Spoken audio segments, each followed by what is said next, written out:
I've always been interested in the environment and the animals and the plants. And I live in Tallahassee, Florida, and two things I really do is make paintings and work in my garden. And so that's what I tend to gravitate towards with my paintings.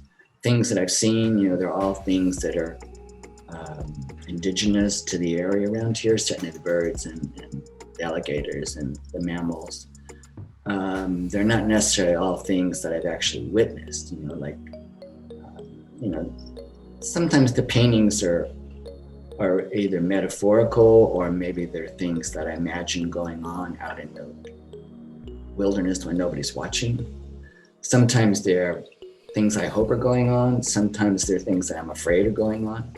So they're not actually depicting any singular event. They're more about a kind of a snowball world of what might be out there when no one's watching. And it has to do with times of the day, times of the season. A friend one time said I was sort of a post-apocalyptic romantic. The paintings are really about that cusp between the way the world is right now, between sort of pessimism and optimism. Artwork is really about posing questions to the viewer. I want people to look at them and try and decode them, and they're all going to come up with their own different insights and solutions, which is fine. I would be upset if I was an illustrator and that happened. But I want people to be engaged, hopefully, with them long enough to think, what's going on with this painting? And wonder why somebody took the time to paint it. So, they're open-ended to a degree. Nobody can probably nail down exactly what's going on in each individual painting. And I probably couldn't either. It probably would change from day to day.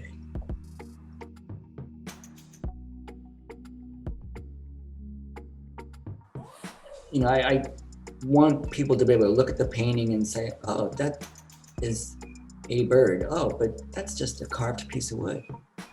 I don't want it to be so illusionistically perfect that people never lose sight of what the materials are. I sort of like things that are mechanically unsophisticated. So it's just saw, utility knife, and paint. I draw it with a pencil, saw it out with a scroll saw. And then I use the utility knife, box knife, and just sort of do some rounding off the edges, some surface carving on it. So it's pretty simple. And then I paint them with acrylic paint. And again, maybe my interest in what is called naive art, folk art, broken mirrors and glitter. Anytime you use broken mirrors and a glitter, you can't hardly disavow your interest in folk art and things like that. And I've always been interested, particularly in the sculptural aspect of folk art. I'm not, they're interested in birds, and maybe they're interested in sort of the spirit of the universe, what's going on out there. And the simplicity of the materials. They worked with what they had around them, broken crockery, broken mirrors, glitter and tin cans. I sort of like that self-reliance on you are what you live with. And again, it's about not being too reliant on anybody else in terms of technical supports or materials.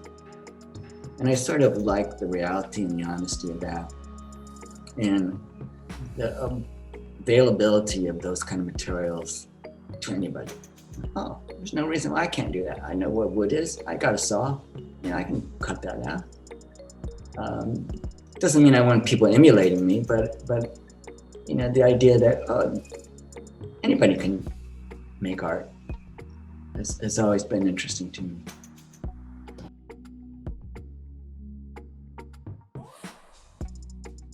So I sort of like the magicness of what painting can do. It can just be flat, it can be canvas, it can be oil paint, or it can be anything in the world that you want it to be. And people buy into it.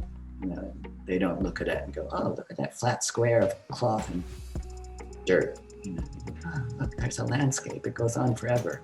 And those are kind of why I think painting is so important, especially even maybe today. People think painting sometimes is outmoded, old-fashioned. It's been done for 500 years, been done ever since humans first walked the planet. But that's probably a good thing, that it's sustained itself for that long. And, you know, I think it's important nowadays, certainly, that there is a sense of a human's hand having done it.